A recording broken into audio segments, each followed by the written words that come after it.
আসসালামু আলাইকুম। Barishal dot news থেকে রাত ৯টার শীর্ষ সংবাদ আমি ফারহানা করিম তুলি। প্রথমে সংবাদ শিরোনাম, পরে বিস্তারিত। সেবাচিম হাসপাতালের বহির্বিভাগের চিকিৎসা সেবা বন্ধ। দ্রুত পরিবর্তন হবে ৫, ১০ ও ২০ টাকার কাগজে নোট। অর্থ উপদেষ্টা। ৬ বছরে ২০০ লাইসেন্স বরিশালে, জমা পড়েনি শতাধিক আগ্নেয়াস্ত্র। পদত্যাগ করলেন স্পিকার শিরিন শারমিন চৌধুরী।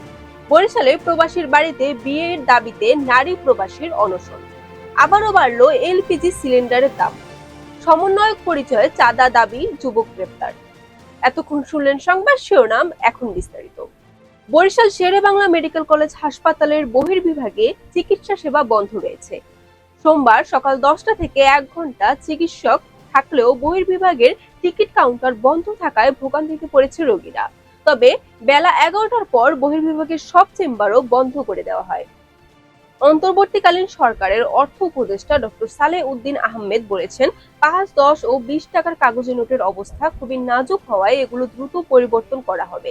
সোমবার সচিবালয়ের রপ্তানি উন্নয়ন ব্যুরোর কর্মকর্তাদের সঙ্গে বৈঠক শেষে সাংবাদিকদের সঙ্গে এ কথা বলেন তিনি।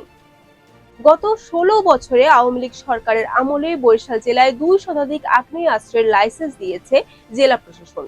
তবে বরিশাল জেলায় ২ শতাধিক আগ্নেয়াস্ত্র থাকলেও রোববার পর্যন্ত ৭৪টি অস্ত্র জমা পড়েছে বলে জানায় পুলিশ। শেখ হাসিনা সরকারের পতনের ২৭ দিনের মাথায় পদত্যাগ করলেন দ্বাদশ জাতীয় সংসদের স্পিকার শিরিন শারমিন চৌধুরী। সোমবার রাষ্ট্রপতি মোহাম্মদ শাহাবুদ্দিনের কাছে তিনি পদত্যাগপত্র জমা দিয়েছেন বলে বঙ্গভবনের একটি সূত্র নিশ্চিত করেছে। সৌদি প্রবাসীর বাড়িতে বিয়ের দাবিতে অনশন শুরু করেছে এক সন্তানের জননী নারী প্রবাসী। ঘটনাটি বরিশালের গৌরনদী উপজেলার বাটকি ইউনিয়নের নন্দনপট্টি গ্রামের। সে বিবাহিত এবং একটি সন্তান আছে জেনেও সম্পর্ক গড়ে তোলে আরিফ। এরপর বিয়ের প্রলোভন দেখিয়ে আরিফ তার সর্বস্ব কেড়ে নেয়। এমনকি বিভিন্ন সময়ে ওই নারীর কাছ থেকে প্রায় ১৫ লক্ষ টাকা হাতিয়ে নেয়। ভোক্তা পর্যায়ে আবারও বাড়ল এলপিজির দাম।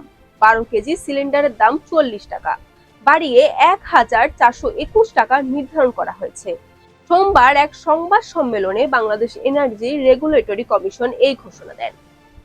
সাভারের আশুলিয়ায় সমন্বয়ক পরিচয় দিয়ে চাঁদাবাজির অভিযোগে আজিজ নামে এক যুবককে গণধোলাইয়ের পর থানায় সোপর্দ করেছে স্থানীয়রা।